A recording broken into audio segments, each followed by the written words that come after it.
Hey, what's up guys? Welcome back. Kellen here with Droid Life. So I've got in front of me on the right over here, Moto X Pure Edition.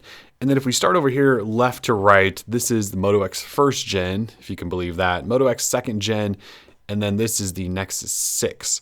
So we've got all four of these in front of me because you guys keep asking us to compare these three to this phone. So a number of you are considering the Moto X Pure Edition, and maybe you're coming from a Moto X first gen and you want to know what's the size difference like?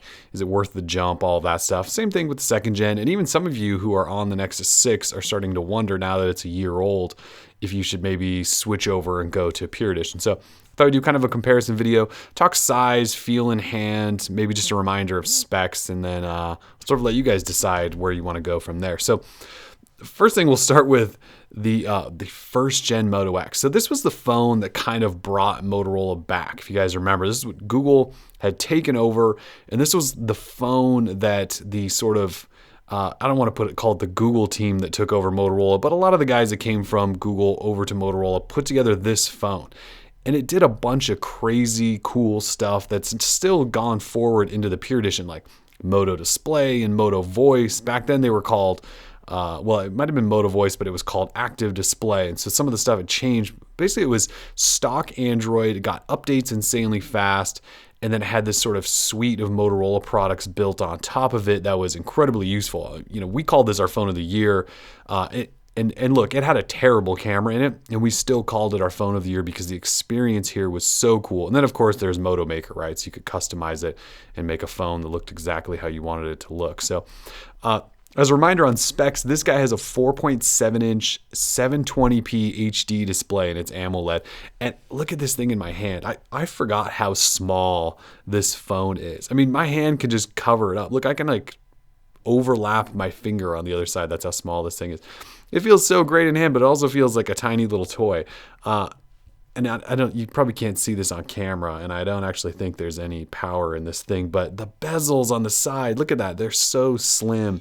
Heck of a job there by Motorola. It just brings back such good memories.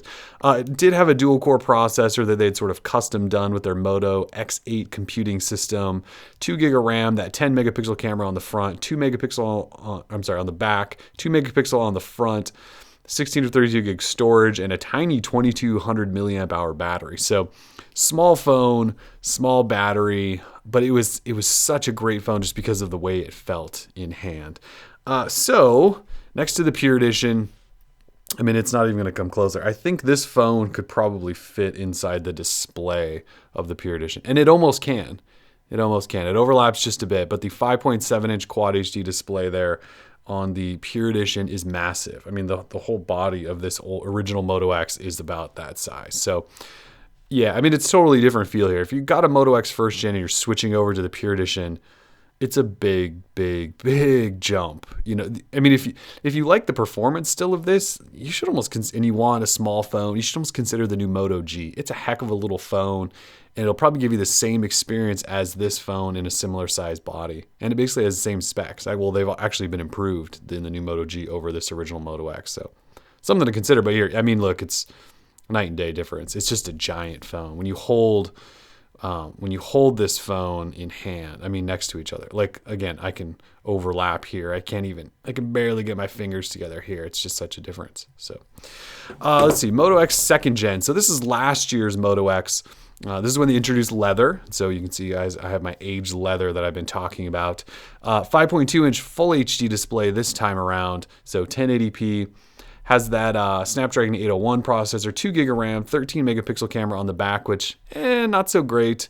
Has a 2 megapixel camera on the front. Still a pretty small 2300 milliamp hour battery.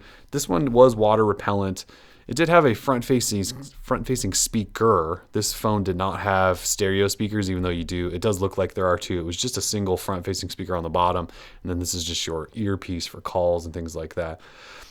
Similar deal with the original Moto X, that experience, right? Stock Android. We were hoping to get updates fast, but we didn't necessarily get those this time around now that Google has sold off Motorola to Lenovo. But it's a similar experience. Stock Android with that Moto suite on top that only got better.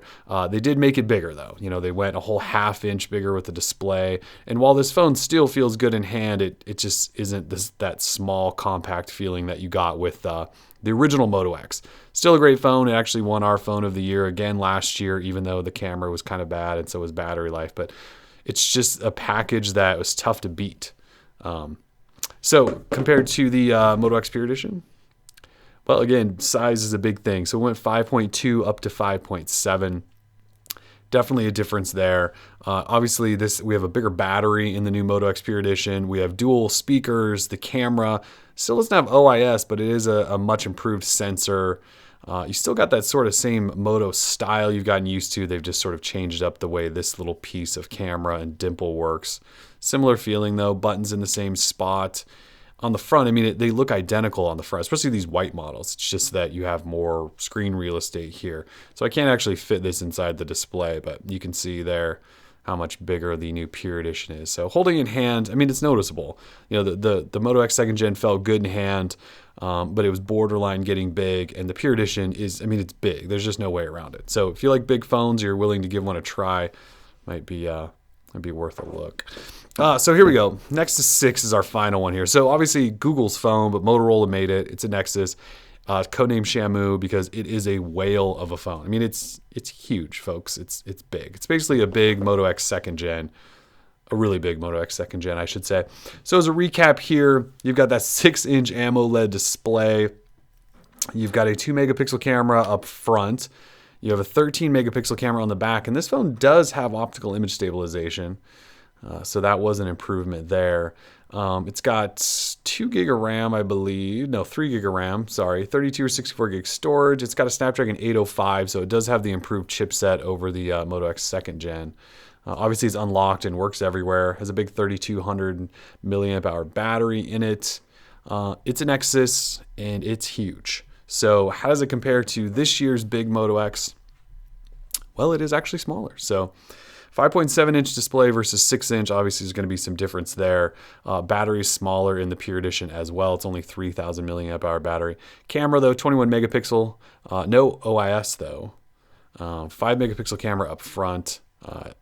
So some improvements all around, but in a lot of ways it's a very similar phone. Even the SIM tray. Oh, it does have an SD card slot, by the way. A lot of ways it's very similar to the Nexus 6. It's just a little bit smaller. And then obviously you have some different textures to choose from. You can go leather, wood, or this synthetic back. And I'm telling you, you guys got to get your hands on this synthetic soft touch back. It's awesome. That's pretty much it. If I hold these in hand, obviously they're both huge. I would say, at least just looking on camera, the Pure Edition seems to fit better in my hand, and it really just does. The Nexus 6 is just a big phone, and so a lot of people love giant phones, and they will never go back. But they're both huge, and so they're both kind of two-handed phones, or you just really get used to doing that shimmy to get around them. Is the Moto X Pure Edition a nice upgrade over the Nexus 6? It's somewhat of an upgrade. It does use a 64-bit processor, and it's just got newer parts in general in it. The camera should be better, and in my early findings, it seems to be better. Build quality is about the same, although you do have some cooler textures to go with. The display is not an AMOLED, though. It's an LCD in the Pure Edition, where it was an AMOLED on the Nexus 6. So that's kind of an issue some of you are going to not be not that fond of. I personally would rather it be an AMOLED over an LCD. So that's a difference. Otherwise, though, pretty similar phones, just newer parts in this guy, and it's not a Nexus. And the update situation with Motorola isn't quite as awesome as it once was. Although, since they just have a single phone that's sold unlocked, they should be able to update it pretty quickly, and there's no carrier involvement. So anyways, quick comparison. I hope that gives you guys at least an idea of size-wise and spec-wise where we've come from 1st gen to 2nd gen to Nexus to now. If you have any other comments or questions, be sure to drop those below. Our review will be up shortly, hopefully within the next couple of days. Otherwise, for now, we're Droid Life. Peace.